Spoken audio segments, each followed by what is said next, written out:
Greetings, my fellow knights.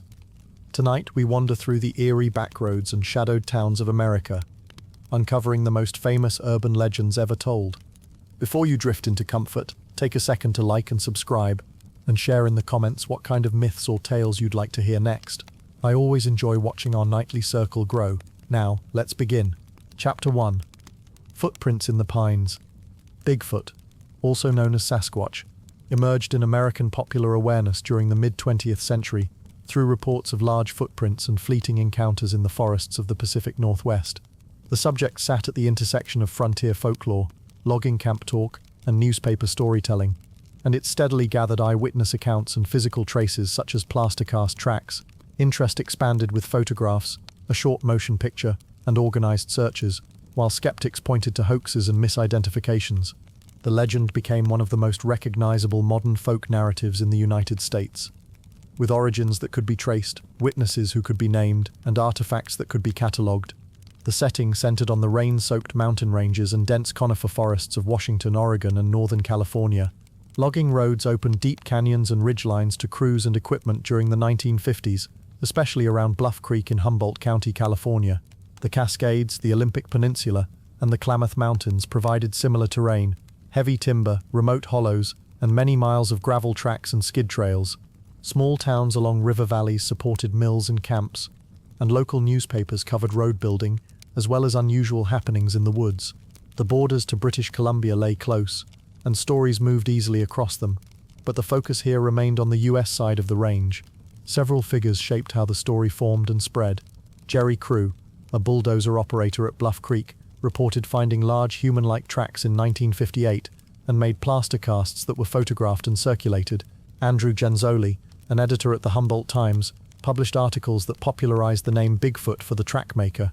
Roger Patterson, an amateur filmmaker and author, and Bob Gimlin, a horseman, became central after they filmed a figure at Bluff Creek in 1967. Later discussions often referred to their surnames. Ray Wallace, a construction company owner in the same region, became linked to track hoaxing through family statements released in 2002.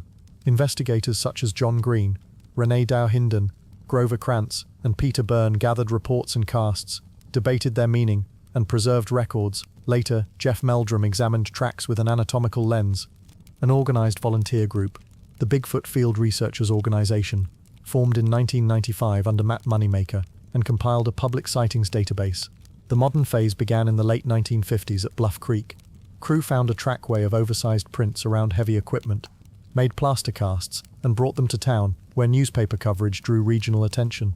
The Humboldt Times used the term Bigfoot, and wire services repeated the stories, giving the name national reach. Through the early 1960s, new track reports appeared from Northern California and Southern Oregon, along with occasional glimpses of a tall, hair-covered figure at a distance. Green and Dow-Hinden traveled to interview witnesses, collect casts, and compare measurements, while Krantz reviewed anatomy and stride patterns. In October 1967, Patterson and Gimlin rode along a sandbar at Bluff Creek and filmed a brief sequence of a figure walking away across a gravel flat, turning its head once toward the camera. The film was copied, debated, and shown widely, turning a local curiosity into a household name. Attention shifted in the late 1960s and 1970s to analysis and replication. Krantz argued that certain casts showed flexible foot features and midfoot pressure that suggested a living foot rather than a rigid carving, and he publicly identified a 1969 Cripplefoot trackway near Bossburg, Washington, as particularly notable. Byrne sought official testing, and in 1977, the FBI laboratory examined hair samples submitted from the Pacific Northwest. The lab reported the hair came from a deer, a result later noted in files released in 2019. Media programs such as In Search of Puff aired segments that kept the story current, and museums and private collections began to preserve casts and photographs. In 2000, a large impression known as the Skookum cast was made in Washington and entered ongoing debate about anatomical interpretation. In 2002, family members of Wallace told reporters he had used carved wooden feet to make tracks at Bluff Creek decades earlier. Photographs of the wooden feet circulated, and skeptics argued that the 1958 tracks were explained by this admission. Subsequent incidents also drew scrutiny, including the 2008 Georgia freezer hoax, in which two men falsely claimed to have a Bigfoot body. The claim collapsed within days under basic examination. Amid controversy, local governments in Washington issued symbolic protections. Scamanaya County passed a 1969 ordinance against killing Bigfoot, and other counties later designated refuges by resolution. Festivals, museum exhibits in Oregon and California, and a steady flow of roadside imagery and advertising cemented the figure as a national icon. The biological identity of the reported creature remained unverified. The legend rested within a broader cultural frame. Regional indigenous nations had long told stories about large, elusive beings in the forests, and the English word Sasquatch came into print in 1929 through J.W. Burns, based on a Hulkamelum term. These older traditions were distinct from mid-20th century track reporting culture. Across the border in British Columbia, similar accounts circulated, while in the United States the Pacific Northwest remained the central landscape for footprints, plaster casts, and televised debate. Some reports were traced to hoaxes or animals, some remained unresolved, and no conclusive specimen was produced. The story settled into American life as a familiar presence in news features, souvenirs, and local lore, with Bluff Creek and the 1967 film serving as the touchstones that many people recognized. Chapter 2: Crash Sites and Secret Bases. Roswell reports from 1947, and the secrecy surrounding Area 51, shaped a central theme in American urban legends about unidentified flying objects. The story began with debris found on a New Mexico ranch, and a short-lived military announcement that a flying disc had been recovered.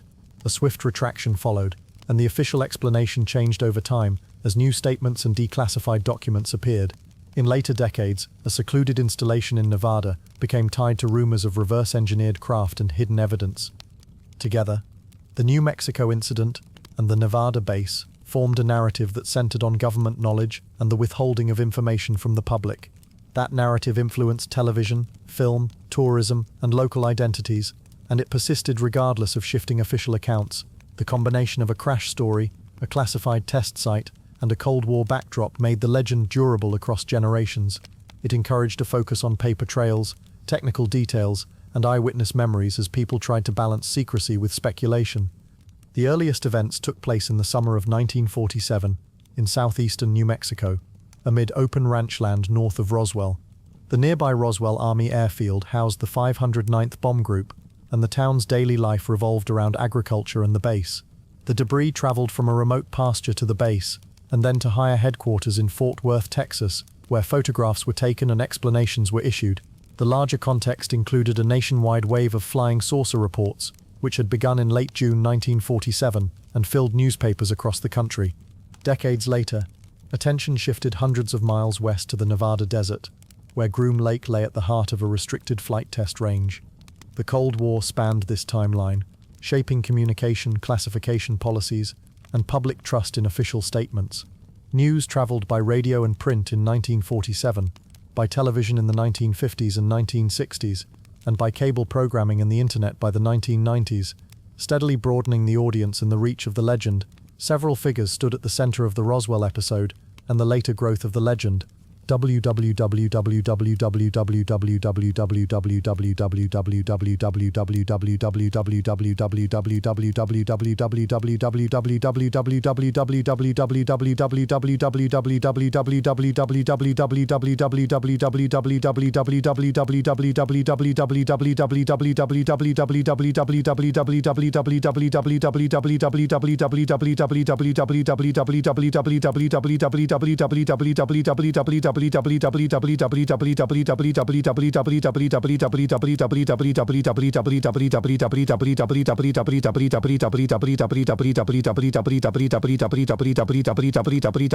Mac Brazel, a New Mexico rancher, reported unusual debris from his pasture to Sheriff George Wilcox of Chavez County. Major Jesse Marcel, an intelligence officer at Roswell Army Airfield, participated in recovering the material, and First Lieutenant Walter Hart, the base public information officer, issued the press release that mentioned a captured disc.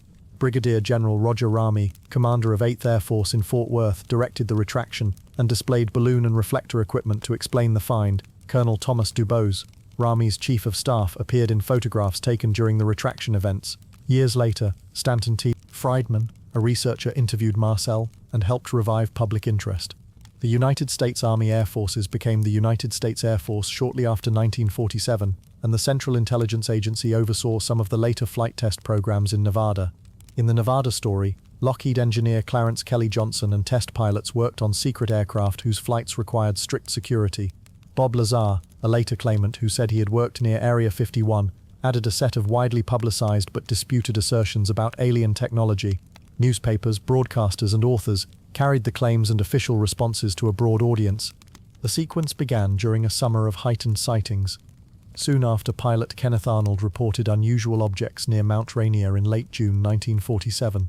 In early July, Brazel found scattered debris on the Foster Ranch and told Sheriff Wilcox, who notified the base. Marcel and other personnel collected the material, and the base issued a press release on July 8 stating that a flying disc had been recovered. The Roswell Daily Record and other papers ran the story, amplifying interest. Ramey then directed that the debris be flown to Fort Worth, and photographs showed balloon remnants and a radar target laid out in his office. Within hours, the Army Air Forces said the debris came from a weather balloon, and reporters relayed the change nationwide. With that retraction, the incident faded from headlines and joined a growing catalogue of saucer-era reports. The government created study efforts over the next years, including Project Sign in 1948, Project Grudge in 1949, and Project Blue Book from 1952 to 1969.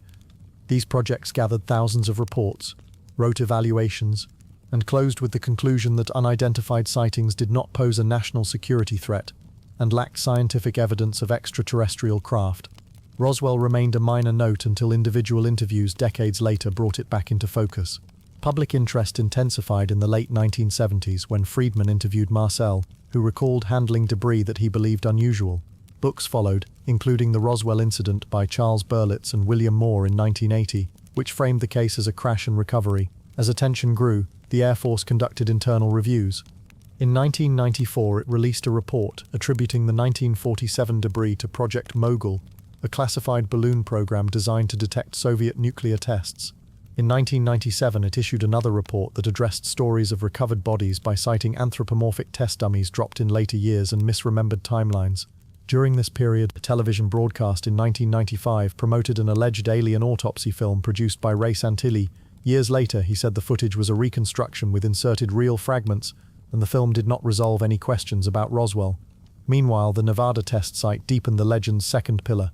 In 1955, the CIA selected Groom Lake for high-altitude U-2 trials, followed by the A-12 Oxcart and later programs such as the SR-71 and F-117. These aircraft flew at unusual altitudes and speeds and generated reports from observers who lacked context. In 2013, Declassified Histories publicly acknowledged Area 51's name and outlined the U-2 and Oxcart programs, linking many UFO reports to secret test flights without addressing every claim. By then, Bob Lazar's 1989 interviews had already popularized claims of reverse engineering, and entertainment programming featured cover-up themes that fit Cold War secrecy. Similar motifs appeared in other crash legends and storage rumors, and they reinforced the Roswell and Area 51 narrative. A story from Aztec, New Mexico in 1948 described a recovered craft and was later debated by researchers. A 1965 incident near Kecksburg, Pennsylvania, featured a reported fireball and local military activity, followed by arguments over whether the object was a meteor, space debris, or something else. Rumors persisted that evidence was stored at places such as a facility called Hangar 18 at Wright-Patterson Air Force Base, while official statements denied such holdings. The larger culture adopted both sides of the story, supporting museums, festivals, documentaries, and investigative reporting. Some details remained disputed, and no single account persuaded everyone who followed the subject. The Cold War had rewarded silence about sensitive technology, and that silence shaped how people understood lights in the sky and unusual debris on the ground. In that setting, Roswell and Area 51 stood together as the most familiar landmarks in a landscape of secrecy, belief, and careful denials, and the legend settled into American life with a steady hold. Chapter 3. Passenger Who Vanished. The vanishing hitchhiker was a recurring American legend, in which a passenger accepted a ride and then disappeared without explanation, leaving behind a name, an address, or a clue that pointed to a death in the recent or distant past. The motif appeared in many regions and retained a stable core plot with flexible details. Early American print sources documented the story in newspapers and folklore journals during the late 1930s and early 1940s. In 1942, folklorists Richard K. Beardsley and Rosalie Hankey published an influential survey that organized versions from across the United States. Later, Jan Harold Brunvand, drew wider attention to the legend in the early 1980s, using it to illustrate how modern lore adapted old ghost story structures to automobile culture. Tellings varied in clothing, seasons, and destinations, yet the sequence of picking up, conversing, dropping off, or passing a landmark and vanishing remained consistent. The legend intersected with local landmarks, night drives, dance halls, and cemeteries. It often connected the modern habit of offering rides to strangers with the older idea of meeting the dead at liminal places. The steady recurrence of details suggested a durable narrative that reflected both road safety anxieties and social customs of travel and courtship. Most American versions took place on two-lane roads at night, in rain or cold, near a cemetery, a bridge, or the edge of town. The time frame in many collected accounts ranged from the 1930s onward, an era when hitchhiking was common and intercity travel grew. Urban fringes of Chicago, Los Angeles, and smaller Midwestern and Southern towns appeared frequently, with taverns, dance halls, and streetcar or bus stops serving as starting points. Rural versions followed winding routes past farmhouses, churches, and graveyards that lay just beyond porch light. In Hawaii, several accounts placed the encounter on roads near volcanic landscapes, where the figure connected to older island beliefs. In New England, storytellers situated the ride along wooded byways with tight curves and fog-prone lowlands.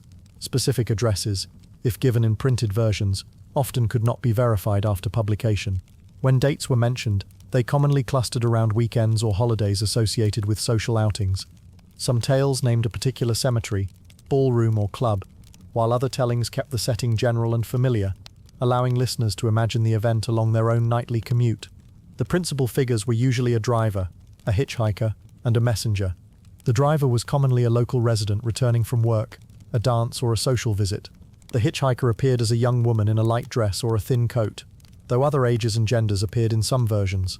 The messenger was a parent, a caretaker, or a household member at the address the hitchhiker provided, and this figure delivered the revelation that the hitchhiker had died earlier.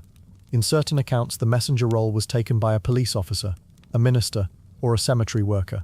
Researchers such as Beardsley, Hankey, and Brunvand provided scholarly frames and compiled versions, comparing motifs across states and decades. Some accounts brought in a second driver, or a dance partner who had met the hitchhiker at a public venue, adding a social thread before the disappearance.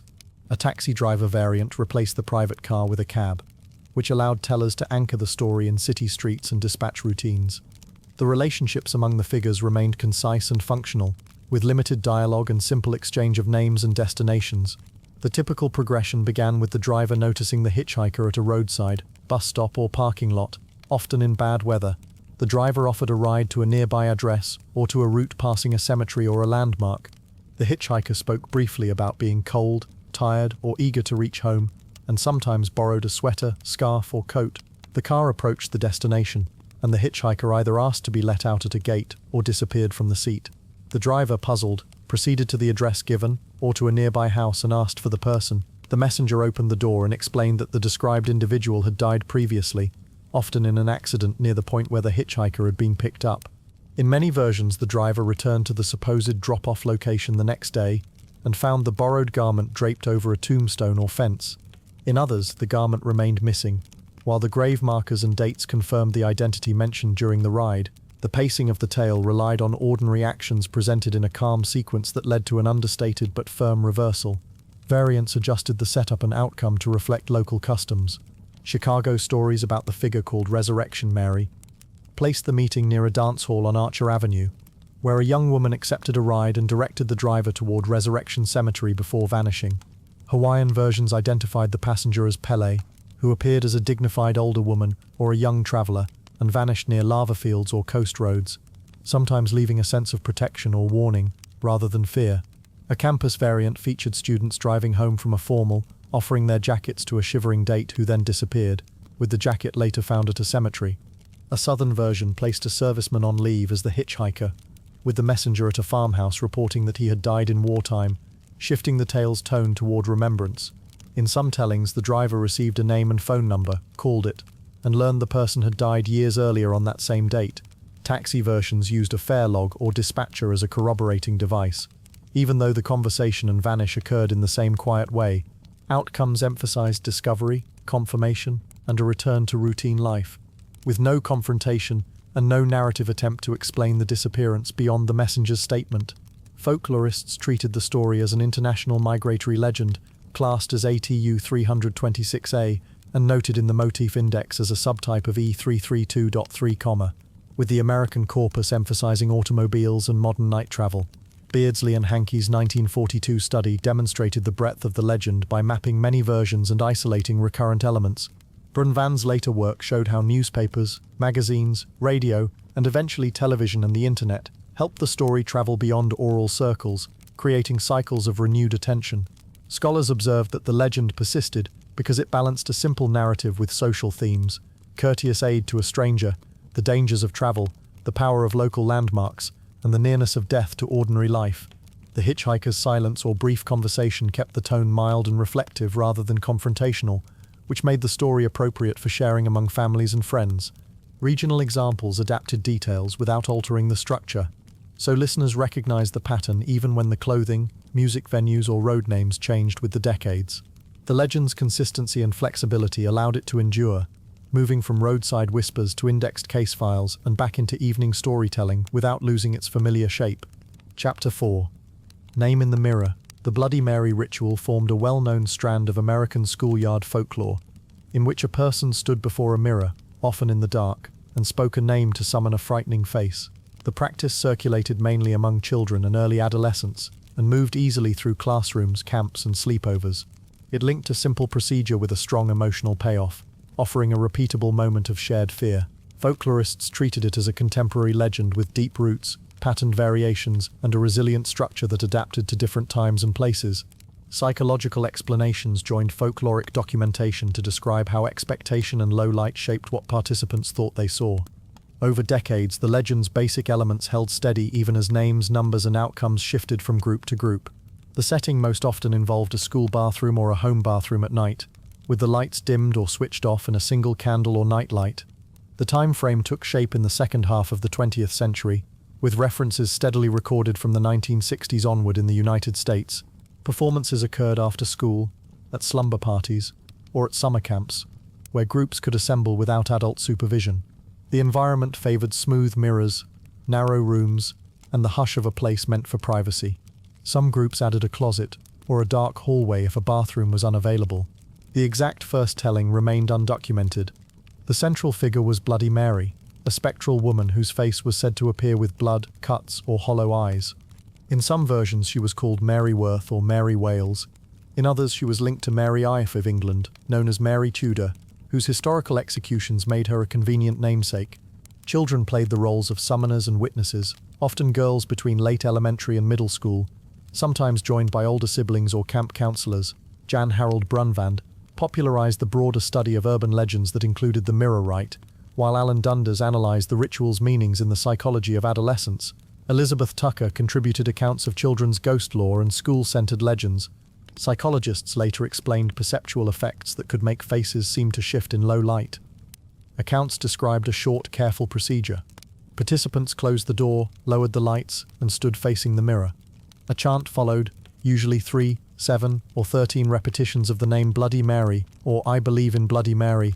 Some groups added spinning in place, staring at the eyes, or lighting a candle and holding it under the chin. The setup produced a quiet pressure in the room, reinforced by stories told minutes earlier. According to many tellings, the mirror clouded, the face in the glass changed, or a figure appeared behind the summoner. Folklorists began recording the ritual in American schools by the late 1960s, and continued to find it across regions in the 1970s and 1980s. A specific first recorded performance in a named school remained unidentified. Outcomes ranged from startled laughter to sudden panic. Children reported tingling skin, rushing noise in their ears, or the feeling that the reflected face no longer matched their own. A few storytellers warned of scratches on the arms or neck, cracked glass, or a ghost that followed a person home, but such details tended to expand with retellings rather than with observation. Some schools discouraged group trips to the restroom during parties or assemblies after a burst of mirror rituals drew attention. In the 1990s, the motif intersected with chain emails and campfire storytelling, and a later wave of online videos reenacted the steps. Analysts pointed to the Troxler effect, in which steady stare in dim light caused features to fade or merge, and to studies showing that expectation could pull ambiguous visual signals toward a feared image. Alan Dundas argued that blood, mirrors, and the bathroom setting made sense, as a puberty-centered rite of passage, while other scholars described it as a general test of courage and trust within a peer group. Variants multiplied but stayed recognizable. Some chants used Mary Worth or Mary Lou, others substituted Baby Blue, a different bathroom ritual involving an imagined infant. A few demanded a candle, spinning, or flushing, and a handful borrowed details from horror films that also employed name summoning before a mirror. Cross-cultural parallels existed, including school bathroom ghosts in Japan, and other settings where enclosed liminal spaces framed a short, repeatable challenge. The figure's exact historical origin remained unclear. Within American folklore, Bloody Mary persisted because it required almost nothing, fit ordinary spaces, and encouraged a manageable brush with fear. The name in the mirror lived on as a quiet moment of risk, easily shared and easily retold. Chapter 5: Caution and Car Doors in the Quiet After Dark. The Hookman legend was a post-war American cautionary tale about teenagers, parked cars, and a threat defined by a metal hook. It described a couple stopping at a secluded spot known as a lover's lane and hearing a bulletin about an escaped patient or convict who had a prosthetic hook for a hand. As the story went, a scratching sound reached the car, nerves rose, and the couple drove off. When they arrived in a safer place, a hook was found hanging from a door handle. The tale circulated as a warning about the risks of parking and about the dangers that lurked beyond well-lit streets. It placed a moral frame on teenage independence by linking romance with peril. Campuses, youth groups, and families retold it because it felt timely and practical. Radio hosts used it during late-night segments, and pamphlets summarized it in brief, serious tones. The story's structure was simple, and that simplicity made it memorable. It traveled easily from conversation to conversation. It also fit a broader belief that caution at night could prevent tragedy. The setting was almost always the edge of town, where streetlights faded and wooded turnouts or gravel loops overlooked fields or reservoirs. The time was the late 1940s through the 1960s, when car ownership spread and teenagers gained privacy with automobiles. Lovers' lanes existed near many American towns and suburbs, whether in the Midwest, the South, or the coasts. The hour was late, the season was often warm, and the car windows were down because the radio played, and the night felt wide and still. The place was specific only to those who repeated the story locally. So the geography changed while the mood remained the same. The exact first telling was unknown. People remembered hearing it in high school, on campuses, and on community broadcasts. Some remembered church lock-ins and youth meetings in the fellowship hall where a leader described the story in a steady voice. Others recalled resident advisors sharing it during dorm orientation nights. Wherever it landed, the car, the darkness, and the brief scrape formed a recognizable stage. The principal figures were kept plain by design. The couple were usually two teenagers who had borrowed or driven a family car. They were unnamed so that listeners could imagine familiar classmates in their place. The Hookman was a nameless escaped patient or a convict who had lost a hand and used a metal hook. He appeared through a bulletin and through sounds rather than through a face-to-face encounter. The announcer was a radio voice interrupting a song to report the escape and to advise caution. Parents, police, and clergy existed in the background as authorities who might later confirm the danger or underline the moral. In some printings, an advice columnist retold the narrative as a letter that served as a warning to others. In campus versions, an orientation leader told the story before listing curfew rules. Each role supported a simple relationship map. The couple faced risk, the announcer gave a warning, the Hookman embodied the risk. Authorities represented social order, the sparse cast kept the message focused and easy to repeat. The setup usually began with an ordinary date. A dance had ended, or a movie had let out, and the couple sought a quiet spot to talk. The car was parked under trees or by a fence line where crickets sang and the radio murmured. A favorite song faded into a news break. The announcer explained that a dangerous man had escaped nearby and might be armed with a hook. The boy felt confident and wanted to stay. The girl felt uneasy and wanted to leave, or the roles were reversed depending on the teller's community norms. The bulletin returned to music, and the couple's conversation grew tense. A scrape touched the car's side, like a twig dragging or metal edging against paint. The couple listened. The sound came again, softer or bolder, depending on how the storyteller paced the moment. The engine turned over, or it did not, depending on the version.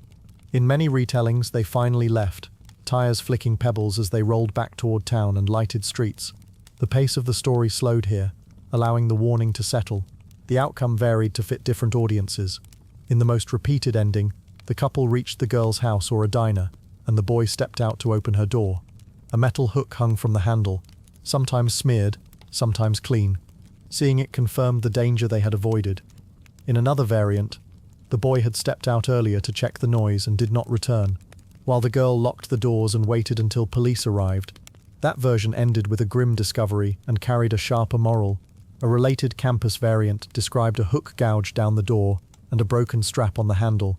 By 1960, advice columns such as Dear Abby and Ann Landers printed a cautionary letter that matched the outline and stressed prudence. Student handbooks and dorm pamphlets summarized the story during orientation talks about safety and curfews.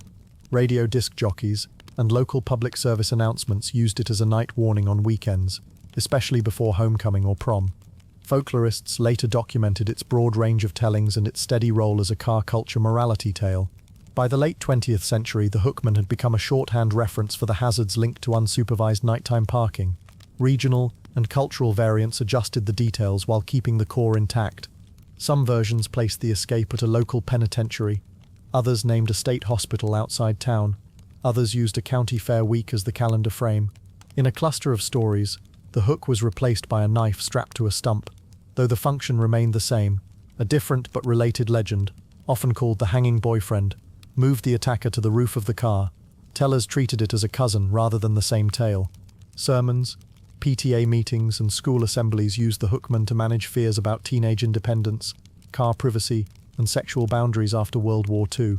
The narrative fit a period when adults sought clear lessons, and teenagers balanced freedom with new rules. Its steady circulation through campuses, pamphlets, and radio kept the story familiar from one generation to the next. Over time, the scrape on the car door became the sign that a warning had been heard and remembered, and the legend carried on at a quiet pace. Chapter 6. High beams on a dark highway. The killer in the backseat narrative described a driver who faced danger from an unseen attacker hiding in the car, and a rescuer who struggled to warn the driver in time. Folklore collectors referred to a common version as high beams, because the rescuer signaled by flashing headlights to startle the hidden assailant. Another well-known version centered on a gas station attendant who brought the driver inside on a pretext, then revealed the threat. The story circulated widely as a cautionary tale within car culture and suburban life, and it evolved as it moved through decades of retelling. Evidence of its path appeared in newspaper columns, campus newsletters, photocopied alerts, and later in email chains and web pages. The core tension remained consistent. A figure tried to help, while the driver misread that help as a threat, and the true danger came from within the vehicle. Tellings generally placed the events on a dark road, a long interstate, or a mall parking lot late at night. The geographic labels shifted freely between states and regions, and often named a nearby town or campus to suggest local relevance. Early print references in the United States appeared by the late 1960s and early 1970s, and many accounts after that time anchored the scene somewhere familiar to the teller's audience. Specific times of year were not fixed, though winter nights and rainy conditions were sometimes included to heighten plausibility. A definitive first location was not identified in the record, and no single authentic origin event was confirmed. The legend fit the everyday spaces of post-war driving, where neon stations, highway shoulders, and unguarded parking spaces formed a recognizable backdrop. The principal figures were the driver, the hidden assailant, and the rescuer. The driver was usually described as a woman traveling alone at night, returning from work, a class, or a shopping trip. The hidden assailant was said to have slipped into the back seat while the car was unattended, sometimes in a dim lot or a poorly lit structure. The rescuer appeared as a gas station attendant, a truck driver, or another motorist who followed behind. The relationships were misaligned at first glance. The rescuer looked like a pursuer, and the true pursuer stayed concealed. Law enforcement entered some versions at the end, summoned by the rescuer. In a minority of tellings, the roles shifted, but the triangle of driver, hidden assailant, and rescuer remained the structural core. In the gas station version, the setup proceeded with the driver pulling in for fuel. The attendant noticed movement in the rear of the car, or spotted a silhouette, and then invited the driver inside on a plausible pretext. Some tellers described a problem with the credit card, a receipt that required a signature, or a mechanical issue that demanded inspection. Once the driver stepped indoors, the attendant locked the door and called the police. The driver often felt frightened by the sudden confinement, only to learn that the confinement had been protective. The outcome in this telling revealed a man in the back seat, sometimes holding a knife, a tire iron, or no visible weapon at all. The details of the weapon changed in retellings, but the reveal followed the same pattern. In the high beams version, the sequence began when the driver left a parking lot and noticed a truck or large car behind, flashing headlights at intervals. The follower persisted through turns and signals, sometimes sounding the horn. The driver interpreted the behavior as threatening and tried to evade the follower. At a safe stop or a police station, the follower explained that the flashing lights occurred whenever the hidden assailant raised up, and the light forced the assailant to duck. The rescue succeeded because the follower kept the assailant off balance until help arrived. Some variants substituted a gas station for the safe stop, or had the follower shout instructions at a red light. Names of towns, offices, or businesses were usually absent, and specific jurisdictions were rarely provided.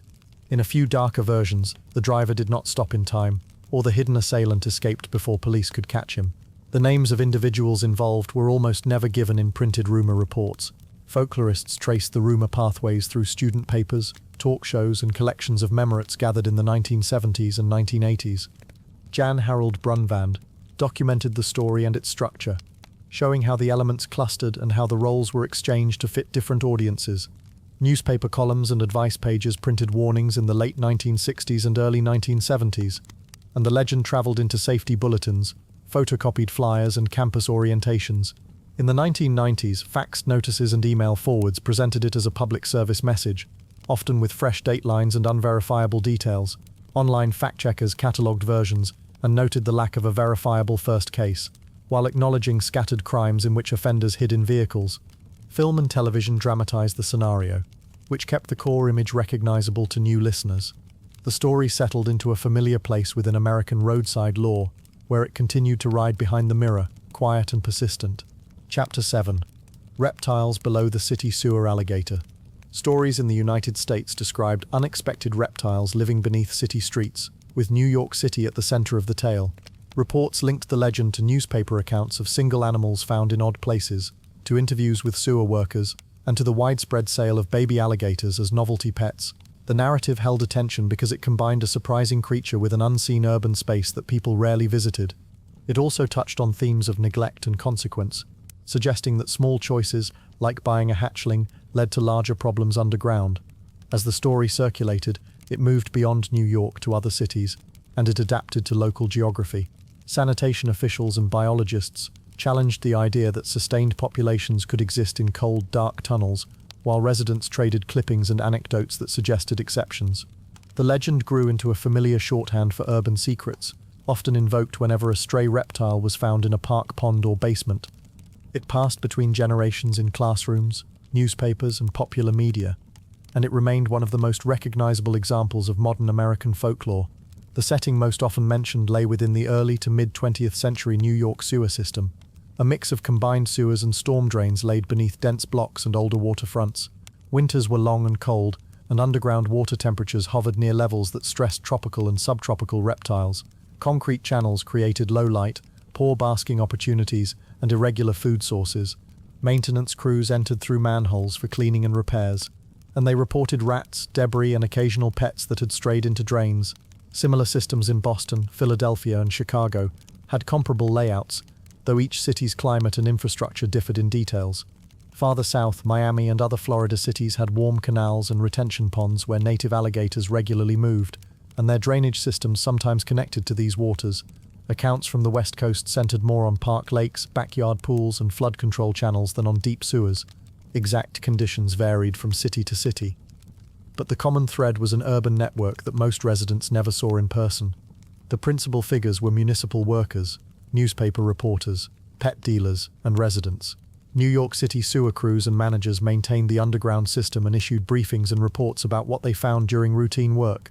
Health and sanitation officials oversaw public safety and pest control policies. Reporters assembled incidents into stories, and some authors gathered interviews into books that offered colorful accounts of the underworld of pipes and tunnels. Robert Daly published an influential 1959 narrative that included an account attributed to a sewer superintendent named Teddy May, who claimed that alligators had been present and were removed. Pet dealers in Florida and elsewhere sold hatchlings by mail and in tourist shops, and customers brought them home as temporary curiosities. As the animals grew, some owners surrendered them to animal control or abandoned them in local waters, and those decisions shaped later sightings. Wildlife officers and zoologists evaluated these reports and explained the limits of reptile survival in northern cities. Community members repeated the stories, added local details, and kept the legend in circulation. Key events that shaped the legend included a widely cited New York newspaper report from 1935 describing an alligator pulled from a Manhattan manhole by neighborhood youths. The story traveled across papers and radio, and it became a touchstone that appeared whenever a later reptile incident occurred. In the years that followed, letters to editors and conversations with sewer workers continued the narrative, with some accounts describing sightings in tunnels and others stressing that such claims were unlikely. Daly's 1959 book amplified the lore by quoting Teddy May's recollections of eradication efforts, including teams that baited and removed alligators underground. Those claims were vivid and memorable, and they offered an explanation for why the animals were no longer seen. At the same time, municipal agencies released statements that denied the existence of breeding colonies and emphasized the inhospitable conditions below. The gap between colorful recollections and cautious official language helped the story persist. Occasional headlines from other cities, such as small caimans in northeastern basements or canals, added fresh examples that kept the idea alive beyond New York. Later decades added new events that pointed to the role of the pet trade. Animal control officers and park workers in New York, Chicago, and Los Angeles occasionally captured single reptiles in ponds, lagoons, and decorative lakes. Chicago's Humboldt Park hosted a transient alligator in 2019 that drew national attention and was traced to an illegal pet. Los Angeles officials finally captured an alligator dubbed Reggie in a city lake in 2007, and that case was also linked to abandonment. In New York, small caimans and juvenile alligators periodically appeared in park waters and private buildings, including a notable Prospect Park capture in 2023 that authorities described as an abandoned pet. None of these incidents produced evidence of reproducing populations in sewers. City records and expert commentary stressed that winter temperatures and lack of sunlight made long-term survival unlikely underground. New York City's health code prohibited keeping alligators and similar reptiles, and enforcement increased after the 1970s, while mail-order sales of live reptiles faced stricter regulation. A precise number of hatchlings sold during the earlier decades was not known. The pattern that remained visible in the record featured isolated animals linked to human release, followed by recovery or death. Variants of the legend appeared across the country, sometimes replacing sewers with canals, storm channels, or park ponds. Children's books, cartoons, postcards, and humor columns used the image of the sewer alligator to signal the hidden side of city life. Teachers, tour guides, and journalists referenced the tale when discussing infrastructure, pest control, or the consequences of exotic pet ownership. Folklorists grouped it with other modern legends that played on anxiety about what existed below normal sightlines.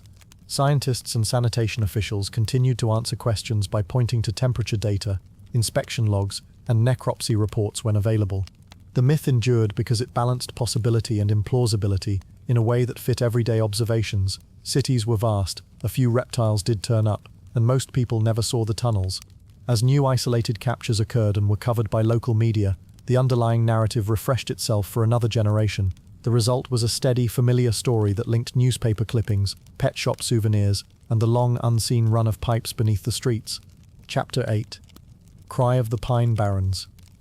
The Jersey Devil legend described a winged, hooved creature said to haunt the Pine Barrens of southern New Jersey.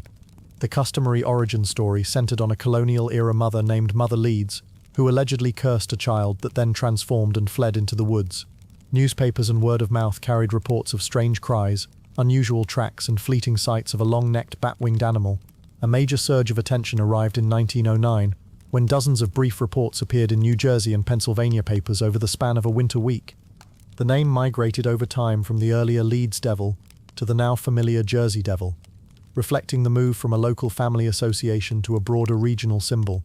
The legend persisted because it connected a distinctive landscape, a colonial family name, and the modern press into one durable story. Scholars later explored these links to understand how the tale formed and why it endured in community memory. The setting was the Pine Barrens, a sandy forested expanse stretching across several South Jersey counties. The soil was acidic and supported pitch pine, scrub oak, and cedar swamps. Villages were scattered, and early industries focused on bog iron, charcoal, and glass making, leaving quiet company towns such as Batstow. In this environment, sound traveled strangely at night, and animal calls echoed across cedar water and low dunes. The earliest claimed events were placed in the 18th century, with different versions assigning the birth to various years. Later reports appeared irregularly, often peaking during winters when snow made tracks visible. The week of heightened press activity in 1909 fell in mid-January, when ice and snow lay over farms and trolley routes in the Delaware Valley. The media center of gravity included Philadelphia and nearby New Jersey towns, where editors monitored rural telegrams and phoned in dispatches from policemen, trolley crews, and householders. Many specific times and locations were inconsistent across accounts, and exact details remained uncertain. The principal figure was the creature itself, called the Jersey Devil, earlier known as the Leeds Devil. The associated human figure was Mother Leeds, described as the mother of a large brood, whose final child took on a monstrous form. The historical Leeds family included Daniel Leeds, a colonial almanac publisher who clashed with Quaker leaders, and his son Titan Leeds, who continued the almanac business. Benjamin Franklin, author of Poor Richard's Almanac, engaged Titan Leeds in a printed rivalry that used playful insults and mock predictions. Later researchers such as Henry Charlton Beck, writing on New Jersey law in the 20th century, and historian Brian Regal, who examined the Leeds family's role in the legend's formation, tried to connect cultural fragments to the legend's growth. The 1909 phase featured unnamed reporters, local police chiefs, trolley conductors, school officials, and farm owners, who appeared in the record through brief statements and interviews. Promoters and showmen also appeared at the edges of the story, offering displays or rewards when public attention spiked. The core origin tale said that Mother Leeds lived near the coast in the 18th century, and when she learned she was expecting her 13th child, she spoke a curse. According to the usual telling, the baby was born normal, changed shape, grew hooves, wings, and a long tail, and then escaped up a chimney into the night. Variants moved the setting between Leeds Point, Estelville, Burlington County, and other small settlements. Genealogical records showed that a Deborah Leeds and her husband Japhet Leeds lived in the region and had many children, but no confirmed link tied any single person to the legend. Another layer of explanation pointed to the Leeds family's public history. Daniel Leeds's use of astrology angered Quaker printers, and family heraldry featuring a wyvern-like figure gave later storytellers a convenient image. Benjamin Franklin's mockery of Titan Leeds in the 1730s placed the Leeds name in a humorous yet pointed public debate. Over the 19th century, newspaper items periodically reported the Leeds Devil, often in brief notes about poultry killings or frightening cries in the woods. None of these early reports provided verifiable physical evidence, and many details remained unconfirmed. The most intense burst of coverage unfolded in January 1909, when reports from towns such as Camden, Haddonfield, Collingswood, Burlington, and across the river into Pennsylvania described tracks in snow, startled pets, and quick glides over rooftops. Witnesses spoke of cloven hoofprints that continued across fences and roofs, a pattern that favored retelling in newspapers. Some trolley personnel claimed nocturnal disturbances near car barns, and a few schools reportedly closed for a day as parents kept children home. Posses formed and fired shots into the dark, and farmers measured tracks with rulers for visiting reporters. Showmen advertised rewards and promised exhibitions, and at least one exhibitor displayed a dressed-up animal as the devil, which later sources identified as a hoax. Editors printed rebuttals from skeptics who suggested sandhill cranes, owls, and misread dog tracks as likely sources. A week later, the reports faded from the front page, but the name Jersey Devil now reached a wide audience. Through the 20th century, the legend appeared in guidebooks, radio programs, and roadside displays, and in 1982 an NHL franchise adopted the name New Jersey Devils, linking a statewide sports identity to a South Jersey story. The legend stayed active as hikers, hunters, and drivers occasionally reported distant cries or odd prints after winter storms. Variations of the story changed the year of the birth, the exact village, the number of children, and the creature's appearance, and some versions included a visiting clergyman or a midwife. Historians disagreed on the strength of the connection between the Leeds family's politics and the creature's later image. Some accounts emphasized colonial religious disputes. Others focused on the Pine Barrens as a landscape that invited misinterpretation of sounds and tracks. The 1909 press episode showed how regional newspapers amplified scattered narratives into a shared event, and how showmen and skeptics both found roles within it. In South Jersey, the legend served as a marker of place, appearing in museum panels, local festivals, and conservation brochures that presented the Pine Barrens as both fragile and mysterious. The name offered a simple phrase that folded together wilderness, colonial memory, and modern media habits. The Jersey Devil remained a compact emblem of South Jersey identity, carried from quiet cedar swamps into headlines and back again. Chapter 9. Sightings. A fallen bridge, and a town's memory. Mothman referred to a series of reported sightings of a large winged figure near Point Pleasant, West Virginia during 1966 and 1967. Witnesses described red, reflective eyes, broad wings, and a body that looked human-like at a distance. Newspapers and radio carried the accounts, and the reports drew investigators, curiosity seekers, and skeptics. During that same period, people also discussed unusual lights in the sky and other puzzling incidents. In December 1967, the Silver Bridge between Point Pleasant and Gallipolis, Ohio, collapsed, and the tragedy entered the story that had formed around the sightings. Over time, the legend connected a creature, a town, and a disaster in a way that was memorable and easy to retell. The events produced no confirmed physical evidence of an unknown animal, but they produced a durable narrative in American folklore. Point Pleasant stood where the Ohio and Kanawha rivers met, with neighborhoods, small businesses, and a rhythm set by river traffic and roads. North of town lay the former West Virginia Ordnance Works, locally called the TNT area, with abandoned concrete storage igloos, ponds, and woodlands. The main period of reports began in November 1966 and continued into the following year, most often at night or in the early evening.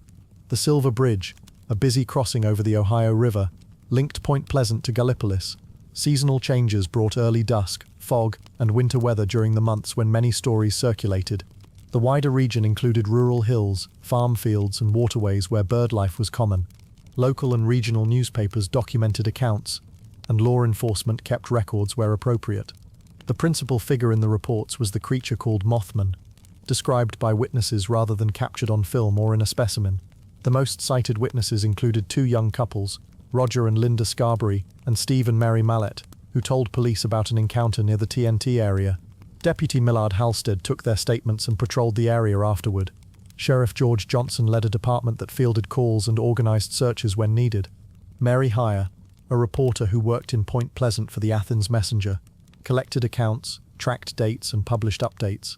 John Keel, a writer interested in paranormal reports, visited the town, interviewed residents, and later wrote a book that shaped public memory of the events. After the bridge collapse, state and federal investigators studied the structure and reported on its failure. A few days before the most famous account, gravediggers near Clendenin, West Virginia, reported a figure gliding over nearby trees while they worked, and their story circulated informally.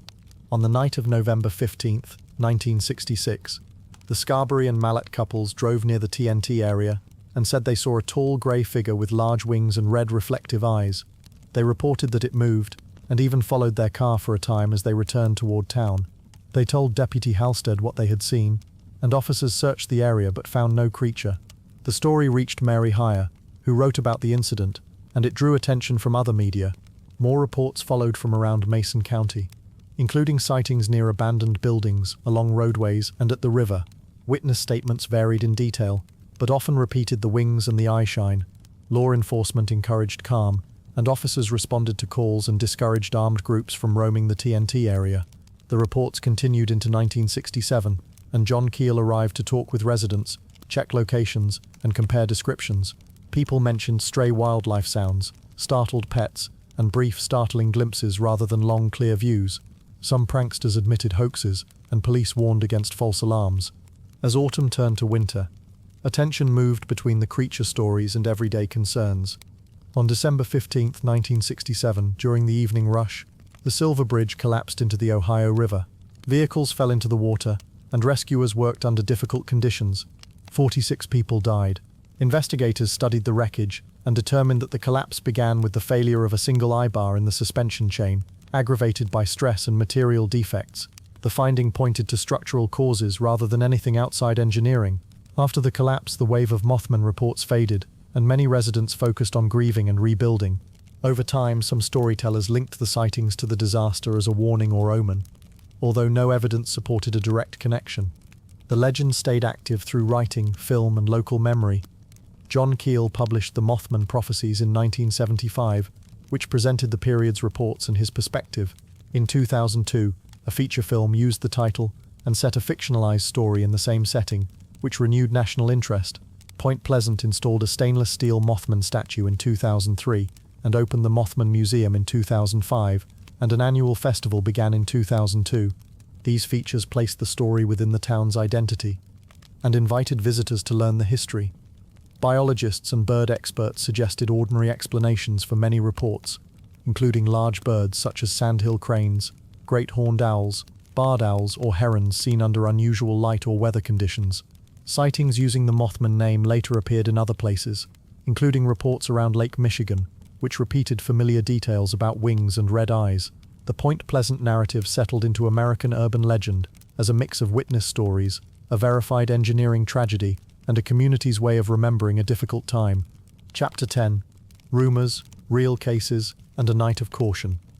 Halloween candy panics in the United States described the recurring fear that strangers tampered with treats given to children. The concern centered on poison, needles, razor blades, pills, and hidden contaminants, often imagined inside apples or factory-wrapped candies. Over several decades, parents, police, and news outlets repeated the warnings each October, and communities adjusted traditions to manage the perceived danger. Verified incidents existed but were rare, while rumors and false alarms circulated widely and shaped public memory. Researchers and folklorists documented the stories, checked the evidence, and mapped how warnings spread from neighborhood to neighborhood. The pattern showed how a modern holiday custom met anxieties about public trust, packaging, and child safety. The legend grew, shifted focus with new headlines, and settled into an annual cycle of caution that appeared more stable than the underlying risk. The setting stretched across suburbs, small towns, and city neighborhoods where trick-or-treating became a routine after World War II. By the 1950s and 1960s, children walked familiar streets in the early evening, while adults supervised from sidewalks or porches. Local newspapers and radio stations relayed police bulletins, school newsletters carried checklists, and hospitals in some cities offered X-rays of treats.